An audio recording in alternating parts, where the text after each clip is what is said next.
কড়াইশুঁটির কচুরি বানানোর জন্য আগে কড়াইশুঁটিটা সামান্য জল দিয়ে ভালো করে বেটে নেব।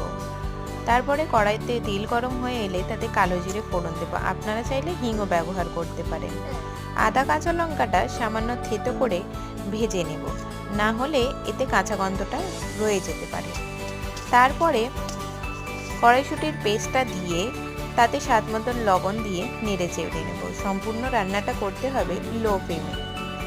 জলটা সামান্য কমে আসলে বা শুকিয়ে আসলে 1 থেকে 1.5 চামচ মতো ছাতু মিশিয়ে নেব। এখানে আমি সামান্য চিনি অ্যাড করলাম, আপনারা চাইলে এটা স্কিপ করে যেতে পারেন। অপরদিকে আটার মধ্যে পুর ভরে কচুরিগুলো বেলে নিতে হবে। তারপরে কড়াইতে তেল গরম হলে এপিট ওপিট পাল্টে ভালো করে নেড়ে চেড়ে নিলেই তৈরি হয়ে যাবে গরম গরম কড়াইশুঁটির কচুরি।